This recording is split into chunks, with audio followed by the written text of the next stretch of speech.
En el mundo del Neketsu no ha habido obra con mayor impulso que el que se le dio a Toriko. Es evidente para cualquiera que la Shonen Jump y Toei quisieron hacer del rostro del glotón de cabello azul uno tan reconocible como el de Goku o Luffy. Crossovers con One Piece, una película incluso anterior a su anime, el protagonismo en la intro del juego J-Stars Victory son algunos de los medios que usaron para tal tarea. Incluso se señala como este desplazó poco a poco a Ichigo de las portadas en conjunto de la revista. Es esa exagerada muestra de fe lo que ha hecho que muchos sientan antipatía hacia el manga de Mitsutoshi Shimabukuro. Eso y claro el propio Shimabukuro. Pero que el nepotismo descarado y un autor maliciosamente fetichista no nos distraigan del hecho de que el manga estaba bastante bien. Esto no es un resumen, es más un análisis en el que quiero presentarte la obra, a sus personajes, las fortalezas de la misma y cómo sus debilidades hicieron que un manga que tenía piernas para pararse por cuenta propia ya no le importe a nadie. En orden de comprender la obra, primero comprendamos el mundo de la misma. El mundo de Toriko se divide en dos, el llamado mundo humano tan grande como el nuestro y el mundo gourmet tan extenso como para rodear al primero. Con una infinidad de criaturas, entornos y fenómenos varios, este mundo gourmet es difícilmente visitado por los humanos, y a su vez, las peligrosas criaturas que viven en él poco interés tienen en el mundo humano. Se dice que existe una cantidad infinita de sabores que la naturaleza pueda ofrecer, y estos han puesto en movimiento toda la economía y estilo de vida en la Tierra, dando paso a la era gourmet y a las muchas profesiones que giran alrededor del descubrimiento de nuevas sensaciones, siendo junto a los chefs la más importante la de los Bishokuya, proveedores de ingredientes que se enfrentan a los retos más peligrosos, bestias salvajes y entornos violentos para obtener los mejores sabores, y según cuán difícil es adquirir uno de estos ingredientes, se asigna un nivel de captura valorado en números a este. Estos poderosos ingredientes tienen sus propias peculiaridades. A lo largo de la obra vemos alimentos capaces de hacerte poner una cara de felicidad absurda, renovar tus células, limpiar tu piel, regenerar extremidades, aumentar tu capacidad pulmonar, cambiar tu sexo, conectar con el mundo de los muertos o inclusive iniciar o detener una guerra. Así que no es exagerado el que esta sociedad se haya construido alrededor del descubrimiento, la batalla y la cocina, al punto que cada persona solo podrá sentirse realizada al completar su menú ideal de 8 platos, menú que cuenta su vida, su viaje y su historia. La historia es sencilla. En Toriko seguimos al protagonista del mismo nombre, Toriko, un poderoso y famoso Bishokuya conocido como uno de los 4 reyes celestiales, los mejores proveedores de su generación, el cual es acompañado en sus búsquedas por Komatsu, un chef cuyo talento y dedicación sorprenderá día a día a Toriko. Juntos la dupla cumplen misiones para IGO, The International Gourmet Organization, el gobierno que vela por la seguridad de la gente y rige sobre el consumo de bestias y sabores peligrosos. Claro que por el peligro que suponen las bestias de este extraño planeta, a Toriko y Komatsu constantemente se les unen un elenco de poderosos luchadores, siendo los más recurrentes los otros 3 reyes celestiales, Coco, Sony y Zebra. Para completar los problemas, el mundo no solo se ve en constante ataque por monstruos, pues como fuerza opuesta a Igo, se levanta el Bishokukai, o Corporación Gourmet, un grupo criminal cuyo objetivo es robar los sabores más deliciosos del planeta para alimentar a su invencible líder, incluyendo el menú de 8 platos del que fue el más legendario Bishokuya, Acacia, menú que como no también es del interés de Toriko, siendo obtener su plato principal, God, su meta de vida. Toriko es una aventura, pero una cuya magnitud es gigante. De hecho, exagerada es la palabra que mejor combina con la obra, y la norma es que todo sea representado en números enormes. Eso es porque combina 2 géneros donde el cielo es el límite, la aventura fantástica, donde la prioridad es el viaje y sus muchos componentes, y el digamos, su género de manga masculino. Es fácil ver desde el dibujo qué clase de historia Toriko busca hacer, una donde el poder y la rudeza se antepone ante todo, y siendo que el todo es el viaje, sus criaturas, sus paisajes y sus fenómenos naturales, el hombre se alza sobre este, con algunos de los momentos más absurdos de la ficción. Por ejemplo, un pasaje de estos super cabrones es cuando Toriko, Zebra, Sony y Coco se enfrentan a las 4 bestias que en realidad son una sola. Este monstruo más grande que muchos edificios amenaza con devorar a 800 millones de personas, lo cual no es mucho considerando que el mundo de Toriko tiene 31.2 mil millones de habitantes. Este ser crea lluvia con el poder de envenenar y aniquilar a los 800 millones de personas, pero la labor en conjunto de Komatsu con todos los chefs del mundo le permite crear el antídoto para todos los humanos. Como este, son muchos los ejemplos del titánico mundo de Toriko, billonarios que gastan en segundos su dinero, una competencia de cocina que capta el 100% de los ratings, cascadas que arrojan billones de toneladas de agua a velocidades que despedazan la piel, criaturas tan altas como para levantarse hasta el espacio y devorar cometas, o mi ejemplo favorito, Bambina, uno de los 8 reyes del mundo gourmet, un mono tan fuerte que a falta de enemigos, su única diversión es arrancar montañas y dispararlas de una patada, para que las mismas rodeen el planeta, rebotando poco a poco en el agua hasta regresar a él desde el otro lado. El mundo de Toriko es crudo y maravilloso a partes iguales. Está lleno de eventos naturales de los que cientos y miles de personajes son parte, y de catástrofes apocalípticas que se cobran millones. Un ejemplo de lo primero sería la disipación de las nubes sobre un continente que dio paso a miles de arcoíris, y sobre lo segundo se puede repasar el fatídico día en que miles de meteoros alcanzaron al 80% de la población mundial. Y es que cuando se habla del nivel de conflicto se habla a escala global, paralizar la rotación de la Tierra con un golpe, desplazar una lengua alrededor de la misma, controlar átomos e inclusive comer una cena de lujo en el espacio. Por cierto, sobre esas profesiones relacionadas al mundo de Toriko están los chefs, el corazón de la sociedad, que claro, no solo cocinan, pelean con sus cuchillos, han aprendido artes oscuras, se desplazan usando aceite, etc. Los Bishokuya, proveedores con muchas habilidades variadas, los maestros del noqueo, quienes usan técnicas paralizantes para sus presas así como en batalla, los revividores, que se ocupan de traer de regreso especies extintas, los religiosos, los yakuza y los médicos que regeneran y tratan a la gente aprovechando las propiedades únicas del mundo. Puede que por estos y otros datos que daré a continuación, pienses que Toriko es un shonen superficial, y sí, lo es. De hecho, eso es gran parte del por qué es tan interesante. Una razón para leer Toriko, no ver su anime, tiene que ser por sus batallas. Las peleas en Toriko son brutales y clásicas. Hoy en día muchas de las batallas del anime se construyen sobre una habilidad muy específica y cómo combatirla. Es un sistema interesante que hace de las habilidades únicas del personaje un mundo complejo e interesante de ver. Toriko tiene peleas más a la antigua, golpes y poderes no tan situacionales. Estas peleas se hacen esperar pues el centro de Toriko aún es su bestiario y la exploración del mundo.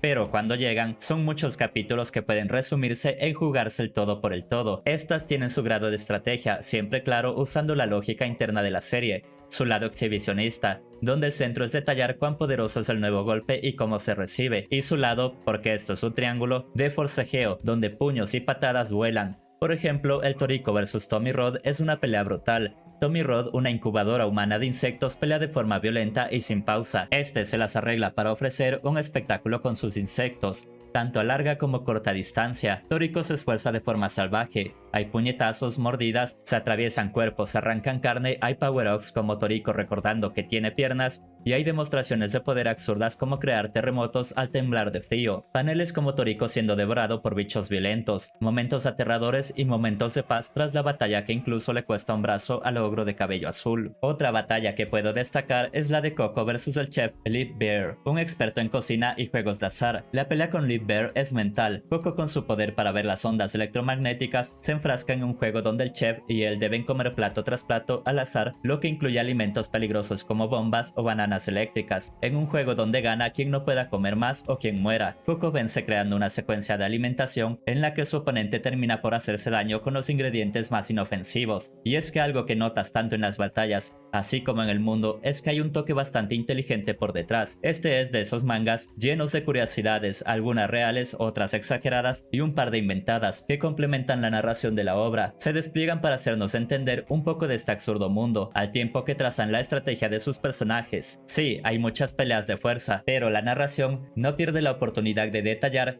cómo cada aspecto de este mundo irreal funciona, creando una mitología propia y caracterizando a los personajes como brillantes a la par de musculados. Eso sí, aunque las batallas puedan ser excelentes, un detalle que puede molestar al espectador es la escala de los conflictos. Los poderes casi siempre se manejan bien, pero como muchos otros, Toriko es víctima de una historia rushada, razón por la cual habrán batallas que no se darán y poderes convenientes, al menos para el final del manga. Otro punto donde se ve la simplicidad de Toriko, lo que no es en absoluto malo, es en sus personajes. Ya me escuchaste hablar de un par de ellos, pero introduzcámoslos apropiadamente. Los personajes en Toriko varían desde lo extravagante hasta lo absurdamente feo. Y es que la estética de Shimabukuro siempre ha buscado ser no solo única, sino repulsiva. Piensa en algo que se vería feo siendo grande, y él lo agranda. Si hablamos de sus actitudes y caracterizaciones, estas son igual de raras y frenéticas. Los personajes menos serios son ridículos. Un adivino que lucha en calzones contra un rollo de sushi, un Mr. Satan que apesta y es románticamente asaltado por un mono, etc. Los personajes serios tienen su profundidad, filosofía y seres queridos, pero casi siempre se ven dibujados por sus vicios.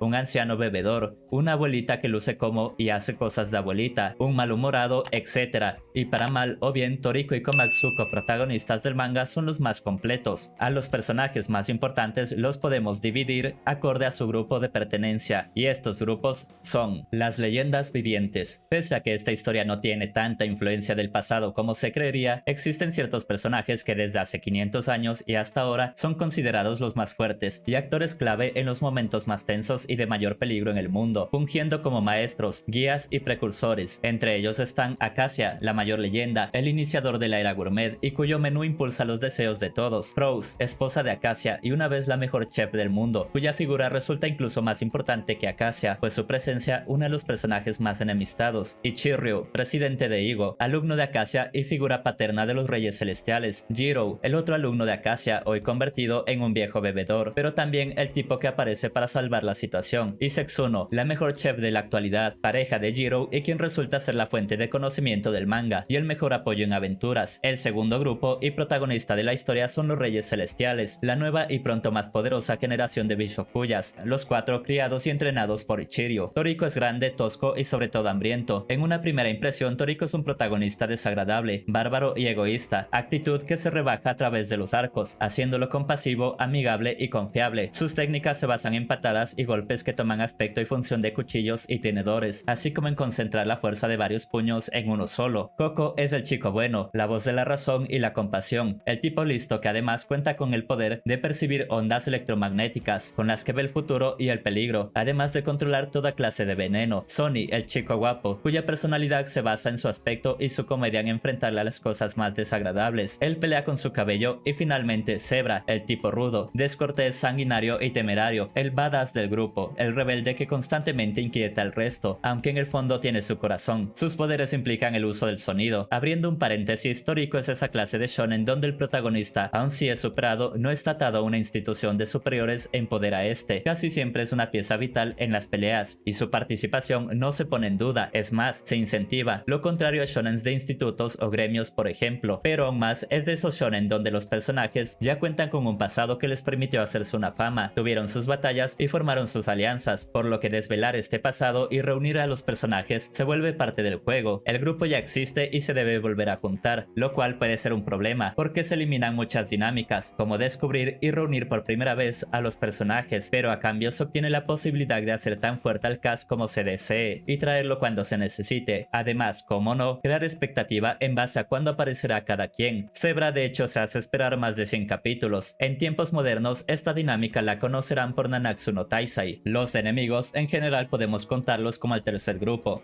Son tantos que no vale la pena extenderse en todos. Siendo justos, tampoco cuentan mucho. El Bishokukai tiene a su líder Midora, antiguo alumno de Acacia que, agobiado por su hambre infinita y la pérdida de Frost, la primera persona en mostrarle amor, decide que no todos los humanos merecen los alimentos que el mundo ofrece, al punto de llevarla a aniquilar a miles de millones de personas e iniciar una era de hambruna, un tipo irredimible al cual se le redime. Y es que la obra, tan violenta como intenta ser, siempre cuenta con una opción que ayuda o salva al mundo. La era de hambruna impulsada por Midora, por ejemplo, es remediada a través del menú de Ichirio, el cual contenía un ave capaz de poner huevos de forma infinita. O qué decir de Komatsu, que a lo largo del manga muere como 3 veces, y es que en un mundo inexplorado y misterioso siempre habrán misterios inexplorados que salven el día. Otro enemigo en la serie son los Nitro, seres antiguos de gran fuerza, asociados a cada misterio, y también está Neo, una criatura que recae en el enemigo en común, un ser que es más como una fuerza de la naturaleza aprovechada por los villanos en turno, aunque claro, incontrolable en el tope de su poder. Y finalmente están los personajes de apoyo. Aquí me hallo con una oportunidad para hablar de uno de los mayores problemas del manga, la enorme cantidad de personajes. Son excesivos. Básicamente, al igual que la fauna, se prestan únicamente para engrosar y sentir vivo este mundo. Y bueno, ok,